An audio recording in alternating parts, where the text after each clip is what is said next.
Em 17 de julho de 1918, o czar da Rússia, Nicolau II, sua esposa e 5 filhos foram executados. Seus corpos não puderam ser encontrados.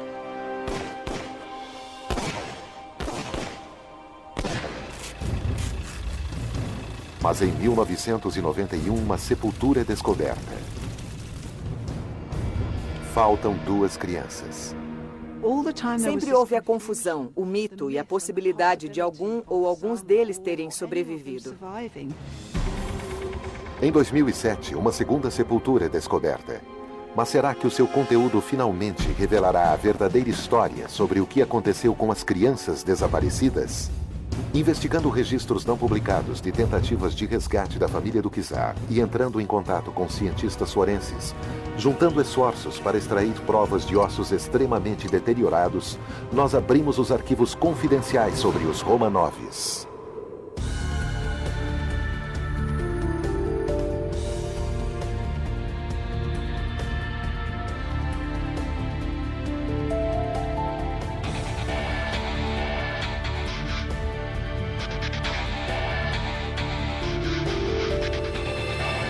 Arquivos confidenciais, os Romanovs.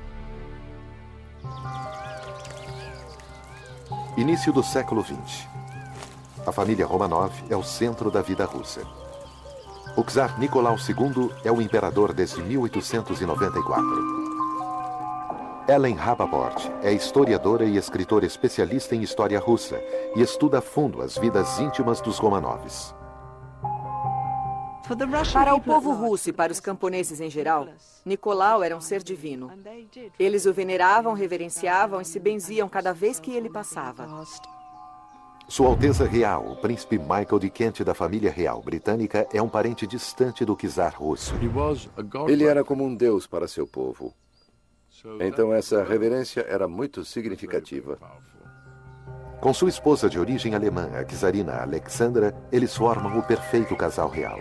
O que mantinha a popularidade da família Romanov era, sem dúvida, aquelas crianças de beleza extraordinária. Olga, Tatiana, Maria e Anastácia são as 4 adoradas filhas. O filho mais jovem e herdeiro do trono é Alexei. A residência oficial da família é aqui, no Palácio de Inverno, em São Petersburgo. A historiadora Charlotte Zipfat escreve sobre as vidas dos Romanovs. O Palácio de Inverno é o cenário mais extraordinário para se viver e crescer. Temos milhares de metros quadrados folheados em ouro e quilômetros de mármore ao nosso redor. Em um completo contraste, em 1914 a Rússia está em agitação. A Alemanha declara guerra e em um ano, aproximadamente, 1,5 milhão de russos são mortos ou feridos. Andrew Cook é historiador e um especialista em serviço secreto britânico do início do século XX. Cada fracasso da máquina de guerra russa é refletida no governo russo, que, na verdade, é Nicolau. Ele agora é visto como responsável pessoalmente. Quando o conflito começa a surtir efeito, a fome arruína as cidades. Apesar dos relatos de inquietação crescente, os Romanovs são protegidos do descontentamento que se forma do lado de fora de sua vida encantadora no palácio. Em fevereiro de 1917, depois de 3 anos de guerra, os Romanovs encaram uma hostilidade progressiva. Agitadores políticos aproveitam então a chance e iniciam a Revolução Russa. Foi uma combinação real e literal de fome, de busca por comida, mas também um desejo desesperado e contínuo pela liberdade democrática. Nicolau é forçado a abandonar o trono. De certa maneira, isso foi um grande alívio para ele, que nunca havia apreciado muito ser governante. Os Romanovs fogem para o Palácio Alexander, 27 quilômetros ao sul de São Petersburgo. Enquanto o governo provisional assume o controle de um país no caos, a família é colocada em prisão domiciliar para sua própria proteção. Havia um sentimento republicano extremo nas ruas, e a multidão, se tivesse mais chance, teria invadido o palácio e enforcado Nicolau e Alexandra. Em outubro de 1917, o partido bolchevique liderado por Vladimir Lenin assume o poder. Os bolcheviques são um grupo revolucionário linha dura que estava patológica e apaixonadamente contra a aristocracia e Nicolau em especial. O czar e sua família são levados para a fortaleza bolchevique de Yekaterinburgo, nos Urais, a mais de 1.700 quilômetros de sua casa. Nicolau disse: "Esse é o último lugar na Terra onde eu gostaria de ir. Eu sei que tem gente lá que está contra mim." Esta casa, fortemente guardada, é onde a família é mantida prisioneira, sob o controle de um comandante exigente, Yakov Yurovsky. Yurovsky era um revolucionário dedicado. Seu papel básico, além de supervisionar os guardas na casa, era se preparar para a necessidade de matar a família. Ele era comprometido com a revolução e estava decidido a se manter assim a qualquer preço. Ele conseguia se sentar e conversar despreocupadamente, mesmo sabendo muito bem que dentro de uns dias ele iria assassinar a família. Em um depoimento dado por Yurovsky depois da Revolução, ele declara que por volta das 2 horas da manhã de 17 de julho de 1918, os guardas informam os Romanovs que eles seriam levados para o porão.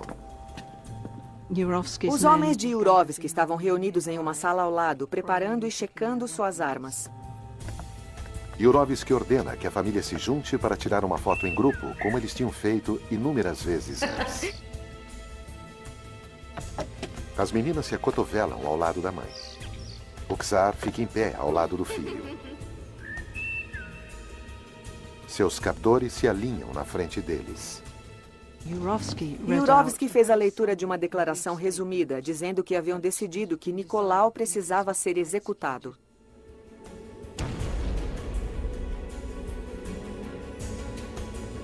A família não acredita.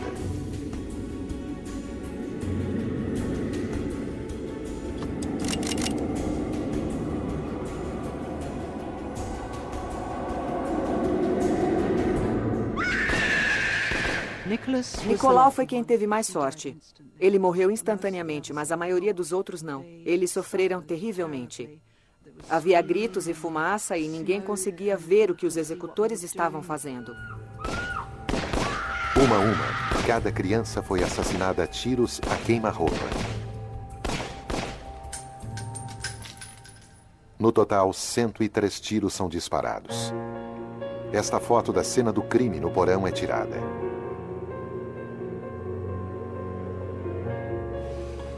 Agora os bolcheviques precisam garantir que os corpos não sejam resgatados e exaltados como mártires por simpatizantes czaristas. Os relatos escritos por Yurovsky descrevem os eventos terríveis que se seguem. Para se desfazer dos restos mortais sem deixar rastro, os cadáveres são levados para um bosque distante. Peter Sarandinak faz parte de uma equipe internacional de investigadores que procura sepulturas. Yurovsky ordenou que os corpos fossem tirados do caminhão e decidiu enterrá-los naquele local. Mas já é quase de manhã.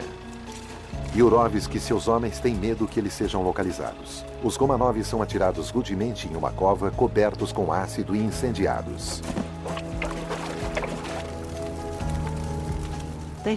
Eles tiveram a ideia de incinerar os cadáveres na floresta. Mas será que fizeram sua lição de casa? Eles checaram quanto tempo leva para queimar um corpo a céu aberto?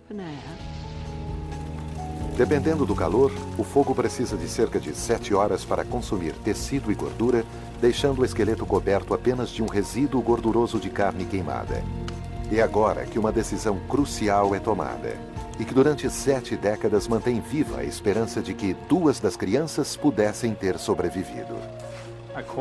Segundo o relato de Yurovsky, eles separaram 2 dos cadáveres menores e começaram a queimá-los ali perto. Eles os separaram do outro monte de cadáveres. Durante 80 anos, os 2 locais onde supostamente os Romanovs foram sepultados permanecem desconhecidos. Então, em 1991, uma sepultura é descoberta na floresta distante perto de Yekaterinburgo. Cientistas analisam os fragmentos de ossos escavados em busca de DNA. O Dr. Michael Coble é cientista forense do Laboratório das Forças Armadas de Washington. Nosso laboratório foi envolvido na primeira bateria de exames. As descobertas eram bastante claras. Naqueles restos havia uma associação familiar consistente entre o esqueleto que se acreditava ser de Nicolau, o esqueleto que supostamente pertencia a Alexandra e os de 3 de suas filhas.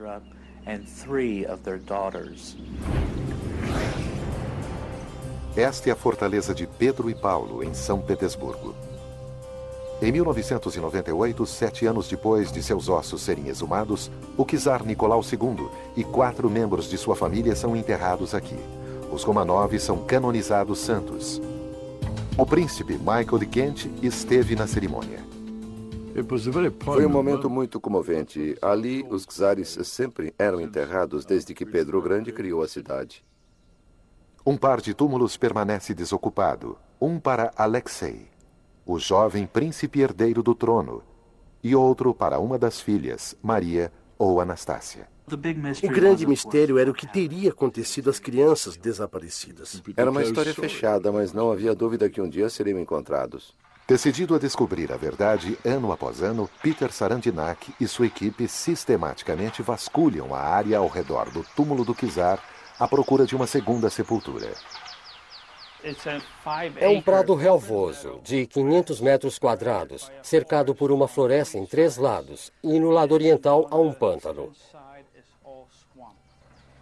Nós raspamos grosseiramente os 10 centímetros de terra que cobrem a superfície, tentando nivelar o terreno para que o radar que penetra o solo pudesse ser capaz de achar anomalias, mas não encontramos nada.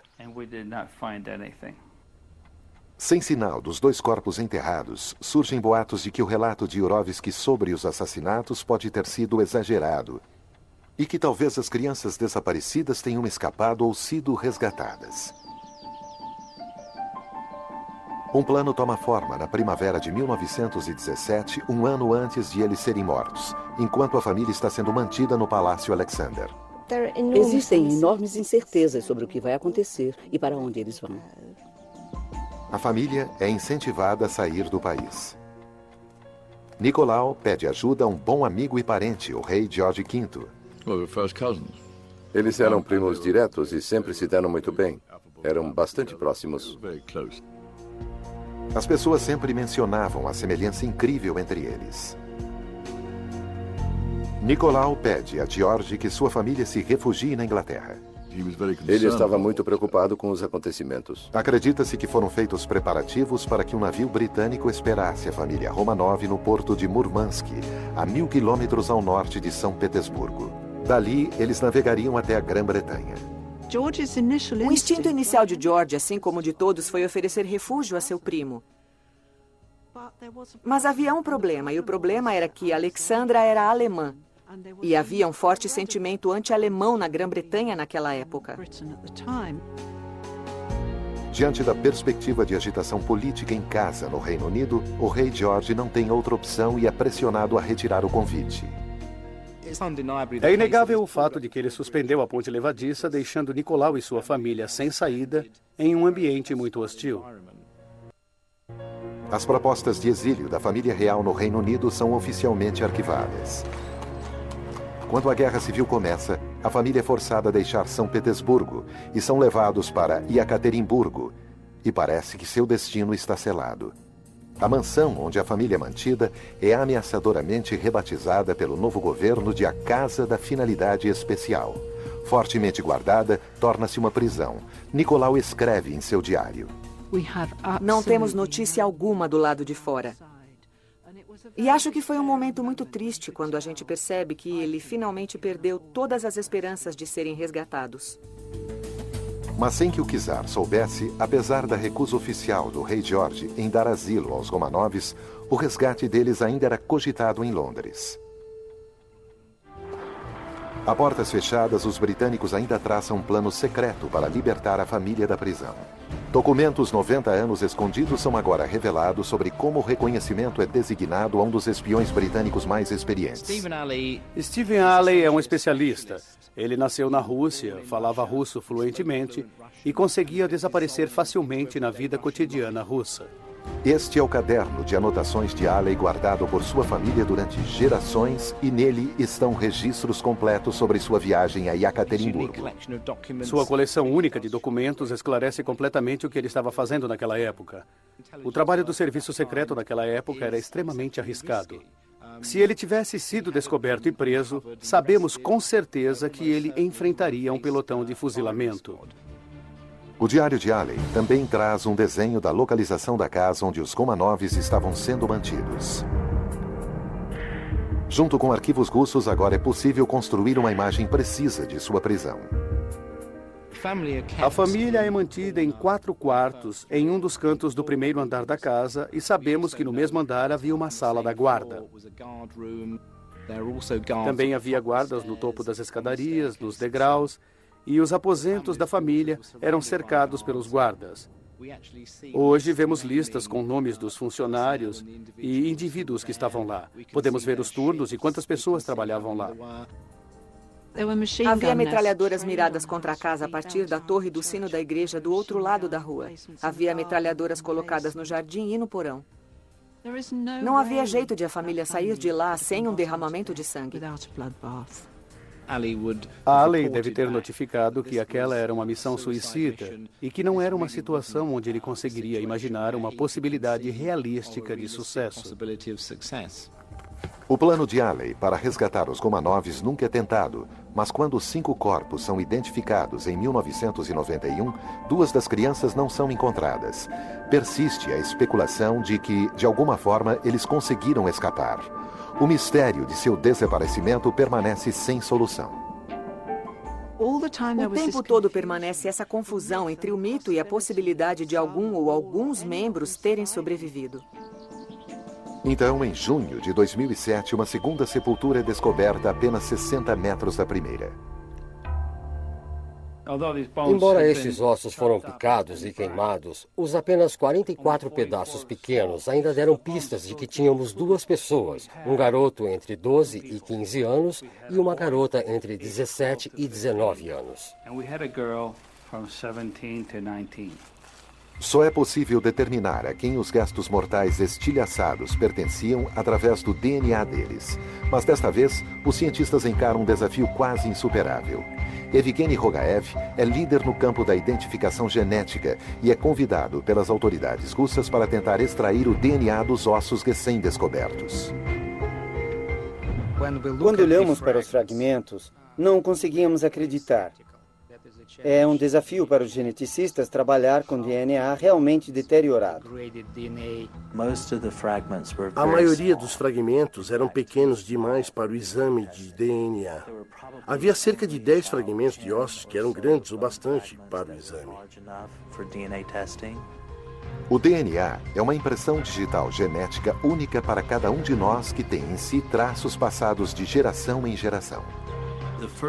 A primeira coisa que queríamos fazer era analisar o DNA mitocondrial. Mitocôndrias são passadas apenas através da linhagem materna.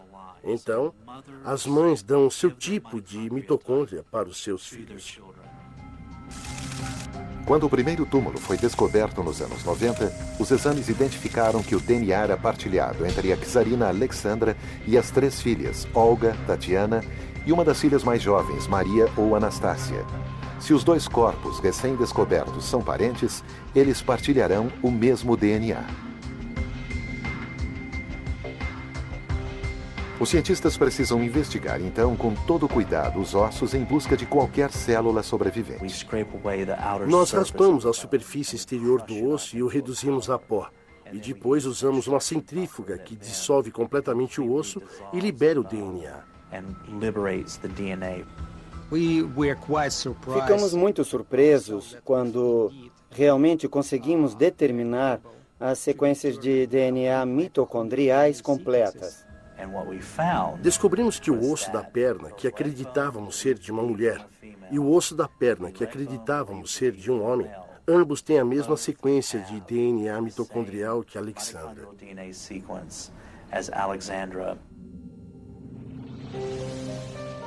Mas o trabalho ainda está longe de terminar. Para obter uma conclusão completa e indiscutível, os investigadores precisam encontrar uma semelhança entre estas crianças e seu pai. Para isso, um confronto direto é exigido. Mas pelo que os cientistas têm conhecimento, existe apenas uma amostra do DNA do czar Nicolau de quando ele estava vivo. E eles também sabem que ela foi perdida há muitas décadas. Em 1891, durante uma viagem a Osaka, no Japão, Nicolau Romanov, na época herdeiro do trono, foi atacado. A camisa de Nicolau ficou coberta de sangue. Ele ficou segurando a lateral de sua cabeça para estancar o sangramento. A camisa de Nicolau II, com traços de sangue, ficou guardada no Museu Hermitage, em São Petersburgo.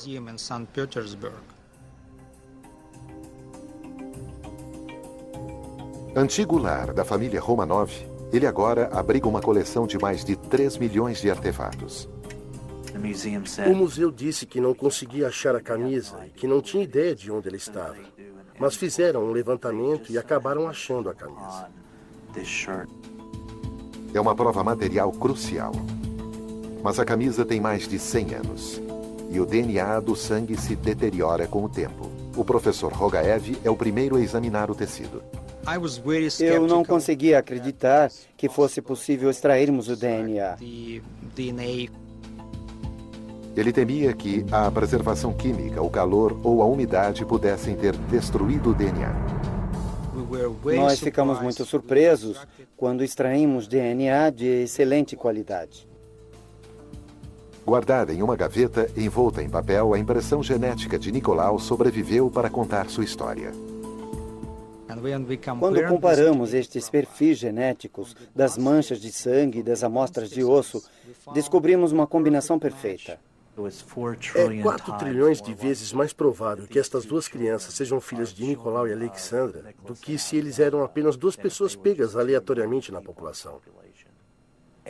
Todos na sala começaram a chorar. Foi um momento de muita emoção porque tínhamos a prova definitiva de que estas eram as crianças desaparecidas e que o mistério de quase 90 anos está agora solucionado. Ninguém, seja alguém de nós, da família Romanov ou qualquer outra pessoa, acho que ninguém mais tem dúvida porque os exames de DNA são definitivos. Em fevereiro de 2009, depois de 2 anos de investigações forenses, os cientistas confirmam que os restos mortais das crianças Romanov desaparecidas tinham sido identificados. A prova de sua execução acaba com a última esperança de que algum deles pudesse ter sobrevivido.